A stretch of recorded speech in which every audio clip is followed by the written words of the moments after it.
ओम नमः शिवाय। जय महाकाल। दोस्तों देवशयनी एकादशी जो कि साल की बड़ी एकादशियों में एक मानी जाती है। इस दिन माँ तुलसी को एक चीज चढ़ाने से माँ लक्ष्मी की कृपा साल भर घर परिवार पर बनी रहेगी।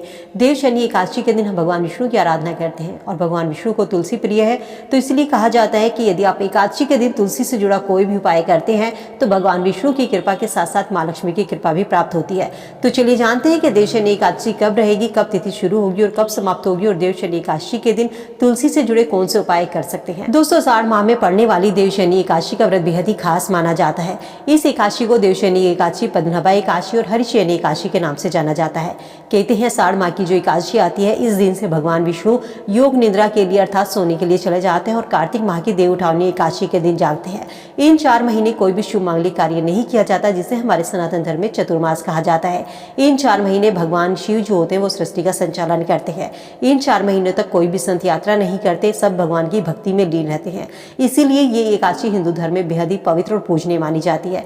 इस दिन यदि तुलसी से जुड़े कुछ उपाय कर लिए जाएं तो बेहद ही खास माने जाते हैं। साढ़ माह की एकादशी अर्थात देवशयनी एकादशी की तिथि की शुरुआत 16 जुलाई दिन मंगलवार को रात 8:33 से शुरू होगी और 17 जुलाई दिन बुधवार को रात 9:02 पर समाप्त होगी। भारत में उदय तिथि के आधार पर ही कोई व्रत या त्योहार मनाया जाता है, तो उदय तिथि के आधार पर 17 जुलाई को देवशयनी एकादशी का व्रत रखा जाएगा।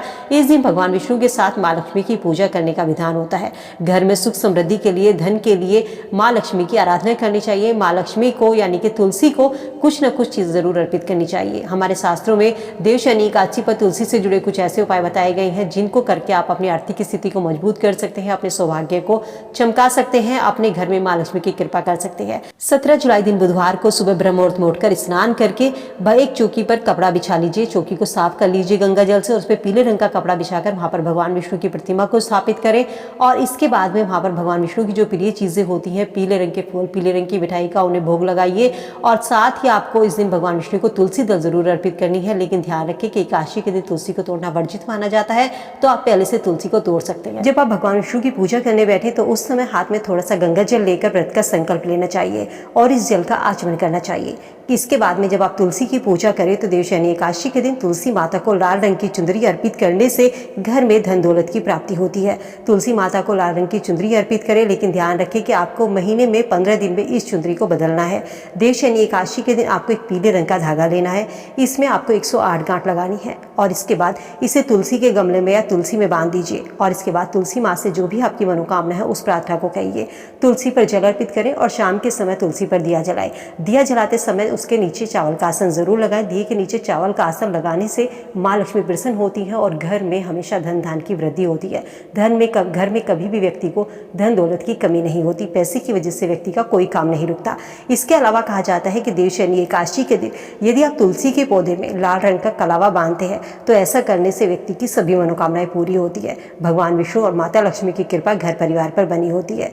तुलसी माता पर एकादशी के दिन इनकी जड़ में थोड़ा सा कच्चा दूध जरूर अर्पित करें। कच्चा दूध अर्पित करने से व्यक्ति की आर्थिक स्थिति मजबूत होती है और भगवान विष्णु भी प्रसन्न होते हैं। तो इससे पहले जब आप तुलसी के सामने दिया जलाएं तो उसमें चावल का आसन जरूर लगाएं। ये चीजें कुछ जरूरी होती हैं एकादशी के दिन, या हम नियमित रूप से भी जब तुलसी की पूजा करते हैं, तुलसी पर दिया जलाते हैं, तो इसी तरीके से दोस्तों तुलसी पर दिया जलाया जाता है। एकादशी के दिन तुलसी से जुड़े ये उपाय करके आप अपनी किस्मत को चमका सकते हैं, अपने घर में धन की वृद्धि कर सकते हैं। इन उपायों को करने से घर में सुख सौभाग्य आता है। चलिए अब जानते हैं दोस्तों कि एकादशी के दिन क्या करना चाहिए, क्या नहीं करना चाहिए, क्योंकि एकादशी व्रत के कुछ नियम होते हैं। जो लोग व्रत रखते हैं उनको भी नियम का पालन करना चाहिए और जो लोग व्रत नहीं भी करते हैं उनको भी इन व्रत के नियमों का पालन जरूर करना चाहिए। कहा जाता है कि एकादशी के दिन जो लोग व्रत नहीं भी करते हैं उनको भी तामसिक भोजन से बचना चाहिए, जिसमें कि लहसुन प्याज होता है, तो इस दिन सात्विक भोजन ग्रहण करें। एकादशी के दिन चावल का सेवन भूलकर भी नहीं करना चाहिए। किसी भी बड़े का, बुजुर्गों का, छोटे बच्चों का, किसी का भी अपमान न करें, किसी को अपशब्द ना कहे। एकादशी के दिन तुलसी के पत्ते तोड़ना, तुलसी पर जल देना वर्जित माना जाता है। इस दिन आप चावल से बनी जो चीज़ें हैं उस एकादशी की बजाय द्वादशी के दिन जरूर इन चीज़ों का दान करें। एकादशी के दिन चावल का दान करना भी वर्जित माना जाता है, लेकिन द्वादशी के दिन कहते हैं जब आप व्रत व्रत पारण करते हैं, व्रत खोलते हैं, तो उस दिन आपको चावल का सेवन भी करना चाहिए, चावल का दान भी करना चाहिए। कहते हैं एकादशी के दिन बाल नहीं धोने चाहिए। किसी भी महिला को एकादशी के दिन बाल धोने से मना किया जाता है। कभी भी किसी की भी पूजा या कोई भी व्रत हो, जब आप बाल खोलकर पूजा करते हैं तो ऐसा करने से पाप लगता है। कभी भी महिलाओं को बाल खुले करके पूजा नहीं करनी चाहिए, हमेशा बाल बांध कर ही पूजा करें। एकादशी के दिन नाखून काटने या बाल काटने से बचना चाहिए। कोशिश कीजिए कि इस दिन आप लाल, हरे या पीले रंग के कपड़े पहने। इस दिन काले कपड़े भूलकर भी नहीं पहनने चाहिए। कोई भी व्रत हो, त्योहार हो, पूजा पाठ हो, तो उसमें काले कपड़े पहनना वर्जित माना जाता है। कपड़े आपके कटे फटे नहीं होने चाहिए, इन चीज़ों का जरूर ध्यान रखें। एकादशी का व्रत हिंदू धर्म में बेहद ही खास माना जाता है। एकादशी का व्रत करने से व्यक्ति जन्म जन्मांतर के पापों से मुक्ति पाता है। मृत्यु के बाद व्यक्ति को मोक्ष की प्राप्ति होती है। तो दोस्तों, उम्मीद करती हूँ एकादशी में तुलसी से जुड़े ये उपाय आपके जीवन में सुख, समृद्धि, सौभाग्य लेकर आएंगे। इन उपाय को करके आप अपनी परेशानियों को दूर कर सकते हैं, अपनी मनोकामनाओं को पूरा कर सकते हैं। वीडियो अगर पसंद आई तो दोस्तों के साथ में लाइक शेयर जरूर करें। ऐसी ही और वीडियो के लिए चैनल को सब्सक्राइब करना ना भूलें। मिलती हूँ नई वीडियो में नई जानकारी के साथ। स्वस्थ रहिए, खुश रहिए।